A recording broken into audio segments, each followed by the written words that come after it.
നിങ്ങൾക്ക് എല്ലാവർക്കും സുഖമാണോ? ഇന്ന് നമുക്കൊരു സൂപ്പർ റെസിപ്പി നോക്കിയാലോ? കേരള സ്റ്റൈലിൽ എങ്ങനെയാണ് മുട്ട റോസ്റ്റ് ഉണ്ടാക്കുന്നത് നോക്കാം. ഓക്കെ, വന്നോളൂ. അപ്പൊ നമ്മുടെ മുട്ട റോസ്റ്റ് വേണ്ട ഇൻഗ്രീഡിയൻസ് നോക്കിയാലോ? വളരെ 1-2 ഐറ്റംസ് മാത്രം മതി. ഇതിപ്പോൾ ഞാൻ സവാള ഒരു 3-4 സവാള ഞാൻ അരിഞ്ഞു വെച്ചിട്ടുണ്ട്. ഇതുപോലെ വേണം അരിയാൻ, തീരെ ചെറുതാക്കരുത്. പിന്നെ ഇതെന്ന് പറയുന്നത് നമ്മുടെ വെളുത്തുള്ളിയും ഇഞ്ചിയും. ഇത് ഞാൻ പേസ്റ്റായിട്ട് വെച്ചാൽ മിക്സിയിലിട്ട് അടിച്ചില്ല, ജസ്റ്റ് ചവച്ചെടുത്തേക്കാണ്. നിങ്ങൾക്ക് വേണമെന്നുണ്ടെങ്കിൽ ചെറുതായിട്ട് അരിഞ്ഞ് വേണമെങ്കിലും ഇടാം, അത് ഓരോരുത്തർ ഇഷ്ടമാണ്. ഞാനിപ്പോൾ വെളുത്തുള്ളിയും ഇഞ്ചിയും ഒരു 3-4 അല്ലി വെളുത്തുള്ളിയും ഒരു ചെറിയൊരു കഷ്ണം ഇഞ്ചിയും കൂടി ചവച്ചതാണിത്. പിന്നെ അതിന് വേണ്ടി ഒരു കറിവേപ്പില, പിന്നെ മുട്ട പുഴുങ്ങുന്നതിനകത്ത് കാണിച്ചു. ഓൾറെഡി എല്ലാവർക്കും മുട്ട പുഴുങ്ങാനൊക്കെ അറിയാം. അപ്പം മുട്ട പുഴുങ്ങുമ്പോൾ നമുക്ക് മുട്ട പൊട്ടാതിരിക്കാൻ വേണ്ടി ഒരു നുള്ളി ഉപ്പ് ഇട്ടിട്ട് മുട്ട പുഴുങ്ങുമ്പോൾ ഒന്നും കൂടി നല്ലതായിരിക്കും. അപ്പം ഞാൻ 4 മുട്ട പുഴുങ്ങി എടുത്ത് വെച്ചിട്ടുണ്ട്. അപ്പം നമുക്ക് നോക്കിയാൽ ഇത് എങ്ങനെയാണ് പ്രിപ്പയർ ചെയ്യുന്നത്. അപ്പം ഗ്യാസ് കത്തിച്ച് നമ്മുടെ പാൻ ഒന്ന് ചൂടാകണം. ചൂടായതിനു ശേഷം കുറച്ച് വെളിച്ചെണ്ണ, കാരണം നമുക്ക് കടുക് പൊട്ടിക്കേണ്ടതായിട്ടുണ്ട്. സോ അതിന് വേണ്ട വെളിച്ചെണ്ണ ഒഴിച്ചു കൊടുക്കുക.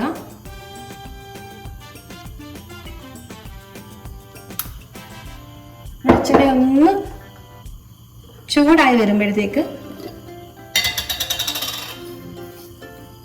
ഞാനിപ്പോൾ ഹൈ ഫ്ലെയിമിൽ വെച്ചേക്കാണ്, അതുകൊണ്ട് വെളിച്ചെണ്ണ പെട്ടെന്ന് ചൂടാവും. കുറച്ച് കടുക് ഇട്ട് കൊടുക്കുക.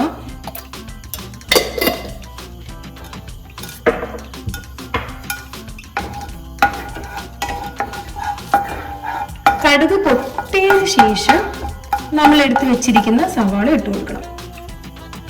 അപ്പം ആ സവാള ആണെങ്കിൽ അതിൽ കിടന്ന് നന്നായിട്ട് വഴറ്റിയെടുക്കണം. എന്ന് വെച്ചാൽ ഒരുപാടങ്ങ് ബ്രൗൺ കളർ ആകണ്ട, എന്നാലും ഒരുമാതിരി വഴറ്റിയെടുക്കണം. ഞാൻ ആ പരുവം നിങ്ങൾക്ക് കാണിച്ചു തരാം. നമ്മുടെ കടുക് പൊട്ടിയിട്ടുണ്ട്. അതിൻ്റെ അകത്തോട്ട് സവാള ഇടുന്നതിന് തൊട്ട് മുന്നേ നമ്മൾ എടുത്ത് വെച്ചിരുന്ന വെളുത്തുള്ളിയുടെയും ഇഞ്ചിയുടെയും പേസ്റ്റ് കൊടുക്കണം.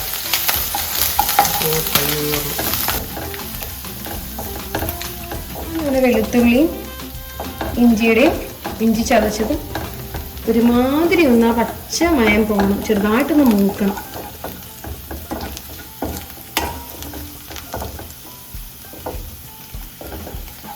എന്നിട്ട് വേണം ഇതിനകത്ത് സവാള ഇട്ട് കൊടുക്കാൻ. ചെറുതായിട്ട് ബ്രൗൺ കളർ ആവാൻ തുടങ്ങിയിട്ടുണ്ട്.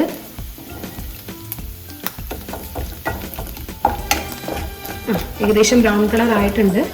എന്നിട്ട് ഇതിൻ്റെ അകത്തോട്ട് നമ്മൾ നേരത്തെ അരിഞ്ഞു വെച്ചിരുന്ന സവാള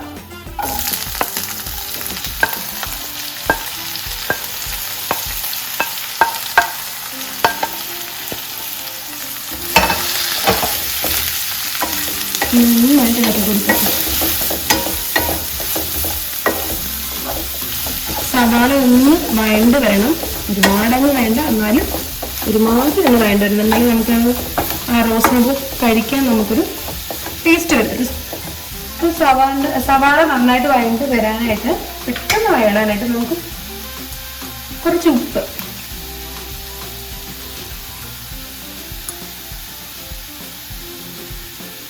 ഉപ്പും കൂടി ഇട്ട് കൊടുക്കണം.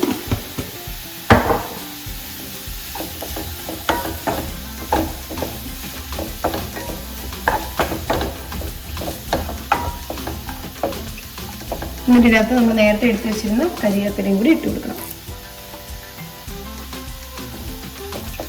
ഇനി ഇത് നന്നായിട്ടൊന്ന് വഴണ്ട് വരണം. അപ്പം ഒരു ഏകദേശം നന്നായിട്ട് ഇളക്കി കൊടുക്കണം.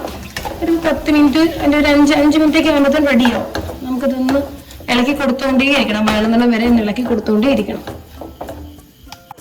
ഇപ്പം ഏകദേശം 10 മിനിറ്റോളം ആയിട്ടുണ്ട്. നമ്മുടെ ഉള്ളി റെഡി ആയിട്ടുണ്ട്, നമ്മുടെ സവാള റെഡി ആയിട്ടുണ്ട്. അപ്പം ഇതിൻ്റെ അകത്തോട്ട് ഇനി കുറച്ച് മഞ്ഞൾപ്പൊടി,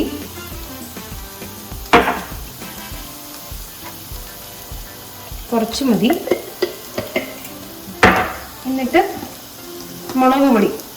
ഞാനിവിടെ ഓൾറെഡി കാശ്മീരിയും പിരിയനും കൂടി മിക്സ് ചെയ്ത് വെച്ചേക്കാണ്.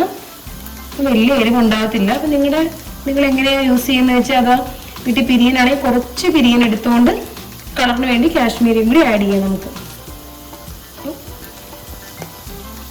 ഒരു 1.25 സ്പൂണ് മുളക് പൊടി ഞാൻ ആഡ് ചെയ്തിട്ടുണ്ട്. നിങ്ങളുടെ എരിക്കനുസരിച്ച് നിങ്ങൾക്ക് ആഡ് ചെയ്യാം.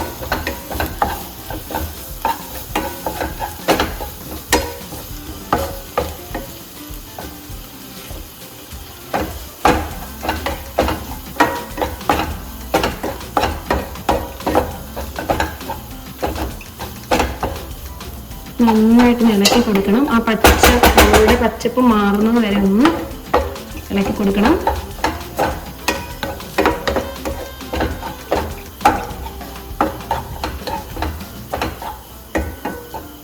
ഓക്കെ, പച്ചപ്പൊക്കെ മാറിയിട്ടുണ്ട്.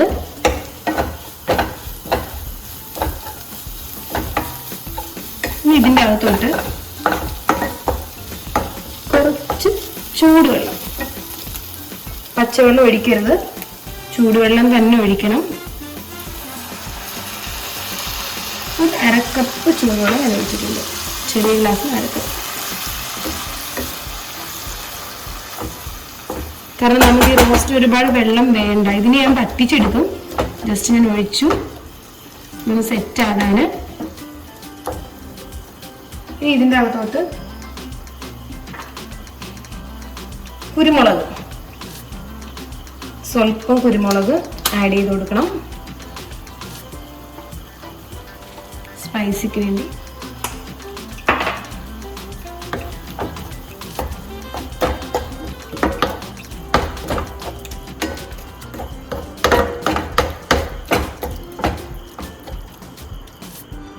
എന്നിട്ട് ഇതിൻ്റെ അകത്തോട്ട് ഇതൊന്ന് സെറ്റ് ആകാൻ വേണ്ടി നമുക്ക് കുറച്ച് ചെറിയൊരു നാരങ്ങയാണ് ഞാൻ എടുത്തിരിക്കുന്നത്.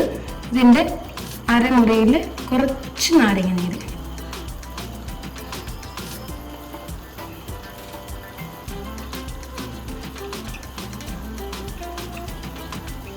ഇതിപ്പോൾ ഒരു സ്പൂൺ ഇഷ്ടിച്ച് കാണില്ല, കുറച്ച് കാണുള്ളൂ, അപ്പം അത് മതി.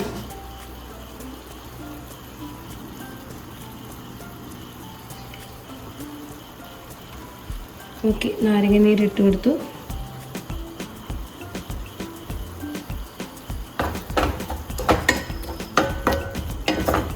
ഇനി ഇത് നന്നായിട്ട് ഇതിൻ്റെ നിങ്ങൾക്ക് കാണാൻ സാധിക്കുന്നത് കുറച്ച് വെള്ളം ഉണ്ട്. നമ്മൾ നേരത്തെ ചൂടുവെള്ളം ഒഴിച്ചത് കുറച്ച് കിടപ്പുണ്ട്. അതൊന്ന് പറ്റാൻ വേണ്ടി ഒരു 2 മിനിറ്റ് ഇതൊന്ന് അടച്ചു കൊടുക്കണം. ആ വെള്ളം ഒന്ന് പറ്റിച്ചെടുക്കണം. 2 മിനിറ്റ് അങ്ങനെ അടച്ചു വെക്കാം.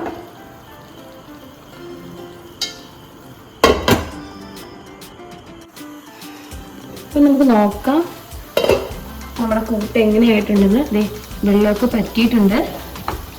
ഇനി പ്രത്യേകിച്ച് ഒരു പണിയില്ല. നമ്മൾ നേരത്തെ എടുത്ത് വെച്ചിരുന്ന നമ്മുടെ മുട്ട ഞാൻ ഇതേപോലെ 4 സൈഡിലും ഇങ്ങനെ കീറിയിട്ടുണ്ട്. കാരണം ഇതിൻ്റെ അകത്ത് എല്ലാം ഒന്ന് കൂട്ടൊക്കെ ഇറങ്ങാൻ വേണ്ടി എല്ലാം മുട്ട ഇട്ട് കൊടുത്തതിന് ശേഷം ഒന്ന് നന്നായിട്ട് ഇളക്കി കൊടുക്കണം.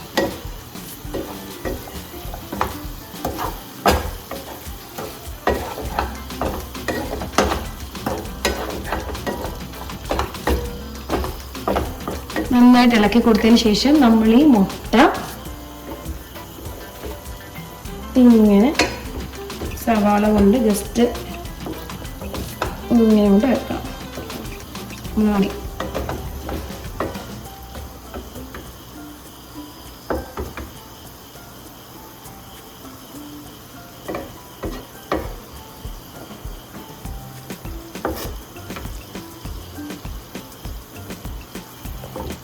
ഇതേപോലെ വെച്ചതിന് ശേഷം